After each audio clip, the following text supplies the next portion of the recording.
Thank you for joining me for episode 19 of my lunch break. I hope you're all having a great day, and if you're new, welcome. I've done a ton of research for this episode and have been really excited to share it for a few weeks now.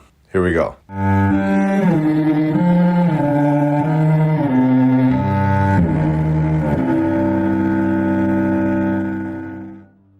Today we are starting off in Melbourne, Australia, and directing our attention not just to Newman College, but more specifically, the chapel. After some extensive research, I was finally able to find a construction date for this chapel of 1938. So they say.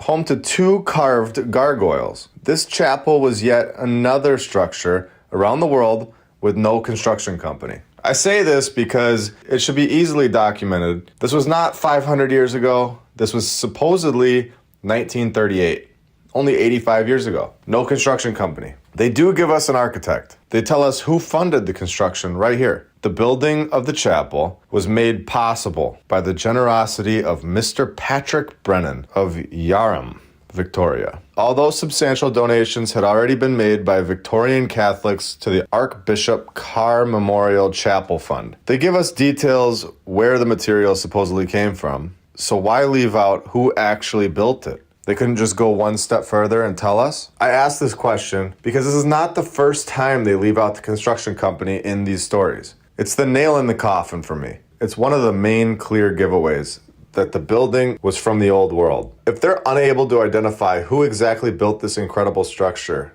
that is only 85 years old, then I'm taking that as they don't know. And at that point, the rest of their story is untrustworthy. There's no other way to go about it. If this was built today, we would know exactly who built the building. 50 years ago, same thing. 85 years? We should definitely know who constructed this chapel, no doubt. So let's take a step back for a second. Obviously, nobody is 100% sure of anything, but at this point, we can definitely see a huge pattern of there being some sort of beginning to our timeline in the 1800s. It's getting very obvious. So where are we? What happened? Where did the previous civilization go? And why are they being hidden from us? If there was a previous civilization, then where are the skeletons? Should we begin to look at the catacombs in France? Hundreds of miles of skeletons? I don't think we need to go into that because it's obvious we're right. Was this a naturally caused cataclysm or done on purpose? Did these people do something they shouldn't have? It's obvious that we're not where we're told we are, and our history is not true. How many times have they used the Columbus story? Is this the 10th time the narrator has tried to trick us with a world civilization? Do they already know what kind of music we like because they've used these songs before? Same movies? Same shows? These, in my opinion, are reused. Not all of them, but the big ones. Who knows how long ago Beethoven played the piano?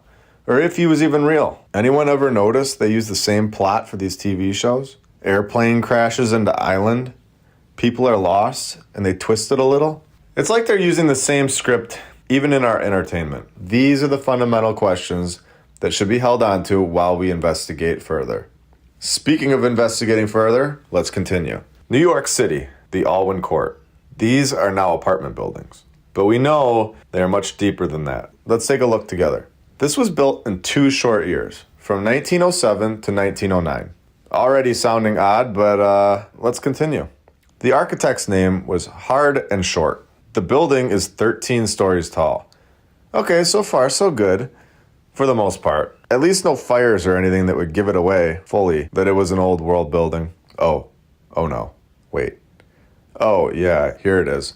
Despite a fire shortly after its opening, the Alwyn Court quickly became one of New York City's most expensive apartment buildings. And there we have it, another story of a fire. They say that this building was finally built by somebody. We finally have a building that has a builder. The Hedden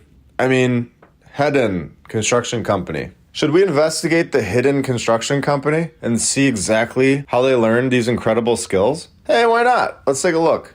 It started as a partnership between Mr. Viner Jones Hedden and Mr. J.J. Meeker. It was in this firm that after his formal schooling, Louis O. Hedden, second son of V.J. Hedden, learned the carpenter trade, as his father had done. Okay, so far nobody has taught these individuals the skill of building French Renaissance-style construction. Some schooling and boom! You and your jack of all trades dad got the skills to handcraft French Renaissance buildings. And let's continue, of course. Okay, then Mr. Meeker dies in 1884, and they make a new company. Still the same people, of course.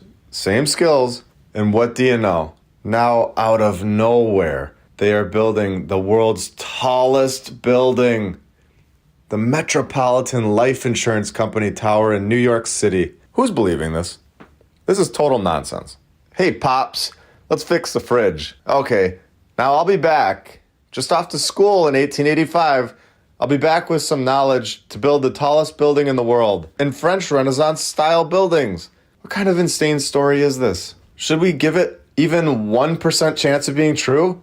Where's the part where they say he worked with the world's most incredible sculptor to learn how to make the most unbelievable architectural designs come to life? Where is that part? Not even remotely close to being in the story. The hidden construction company did not build this building. Nice try, though. Very nice try. I do appreciate that at least they tried to give us a builder this time. Now, I'd like to take you all to an island. I actually wish I could. That would be fun. But let's go look at this island on Google and wish we could all be there. And looking at this building when it was actually being built and be able to see how it was built. Here we are at the Palma Cathedral, located in Palma, Spain, built in 2022. Could you imagine? The builder would be the most sought after builder in the world. By far. It wouldn't even be close. Okay, so construction actually started in the 1229. It wasn't finished up until nearly 4 centuries later. You know, companies have a tough time sticking around for 400 years nowadays. If someone wasn't getting the job done for 400 years, do you think they'd be fired, run out of funds, maybe, I don't know, die? Who seriously believes this took 400 years to build? I've said this in the past and I'll say it again because it is directly to the point. They did not take 400 years to build this. The builders knew what they were doing. They built it to perfection. They got the job done in their lifetime, and it was not 900 years ago.